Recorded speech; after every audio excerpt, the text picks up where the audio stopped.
Good afternoon, everybody. So I hear you're learning about some of our winter climate, especially here on Long Island.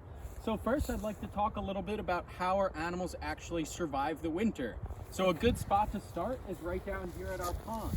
So ponds are home to things like our amphibians, frogs, and salamanders, as well as some of our reptiles like our turtles. So this time of the year, our turtles actually bury themselves in the bottom of the pond.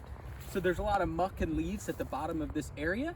They crawl underneath where it doesn't freeze, and it provides a safe refuge to get through these cold months. While they're under there, our frogs and turtles are not going to be eating, they're not going to be drinking, and they're not going to be waking up. They hold their breath under the water throughout the entire winter. We also have animals like muskrats, which are a big rodent that like to hang out and spend their winters in the ponds. So we have holes on the edges of the ponds. Our muskrats dive into those burrows, and same thing, they hibernate, they sleep through the winter. Hey guys, so another group of animals that have to survive the winter are things like our invertebrates, our insects, and other small little arthropods. So a lot of our insects don't make it through the winter. When it gets too cold, they die off and will show up again in the spring when it gets a little bit warmer. However, some of our critters, like in here, our isopods, do overwinter.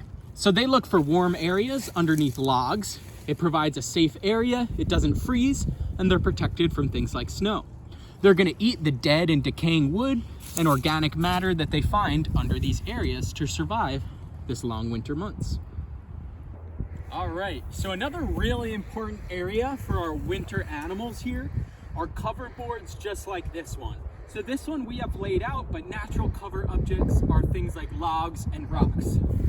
So when we flip them and look underneath, we'll see lots of tunnels. These tunnels are how our small mammals like mice, moles, voles survive the winter. You can see right here is actually the entrance to one of those burrows. So these animals burrow up to 2 feet underground. Once they get that far underground, the ground doesn't freeze, so it provides a safe, warm place for them to hang out all winter long. Another animal that uses these burrows are our salamanders. So our salamanders belong to a family known as the mole salamanders, and we call them mole salamanders because they spend most of the year and the winter hiding in burrows just like this. Again, it doesn't freeze underground, so it's a nice place for animals to hang out with lots of food to eat, like insects they can find under the ground. You'll notice this little patch of leaves here. This is actually a bed from a mouse. So a mouse uses those leaves as insulation, so it's a soft, warm place for them to hang out and eventually have their babies when it warms up in the spring. Another really important area for our winter wildlife are evergreen groves just like this one. So you can see we have evergreen trees, so even in the winter, these trees are gonna keep their leaves.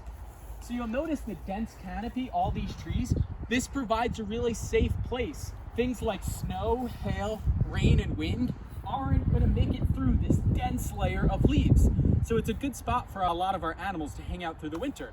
So why don't we head inside and see what it is that these animals like about this area.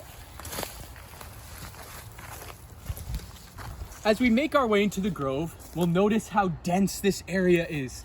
There's trees, leaves, sticks everywhere. So because the snow can't come here, it's a good place for animals like our deer. Our deer are gonna sleep and bed down right at the base of trees just like this one. There won't be any snow, they're protected from wind, so it's a good spot to sleep through the day, and they wake up during the evening and during the early morning to go out looking for foods like acorns and other things like that they could find this time of the year. This grove, if we look up, it's also a really good place for owls. These dense trees provide places for owls like the great horned owl to sleep. So they sleep during the day in dense trees just like this one, and they wake up at night to fly around hunting for things like mice, moles, and voles. Once they do catch them, they'll head back up to trees just like this one, and this is where they'll hang out, eat their food, and rest.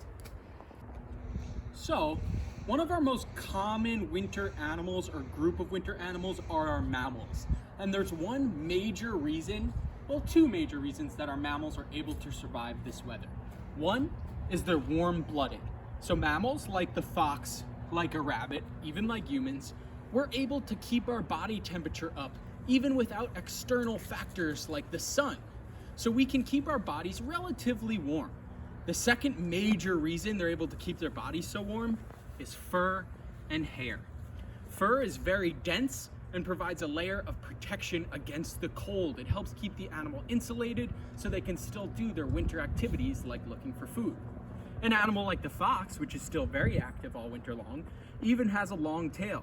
This tail, they're able to wrap around their body to protect vulnerable areas like their nose from frostbite, from snow, from rain and wind. Rabbits and other mammals also have this dense layer of hair, of fur, and it really keeps them warm so they can stay active even through the colder parts of the year and consume acorns and seeds and of plants and things like that they can find.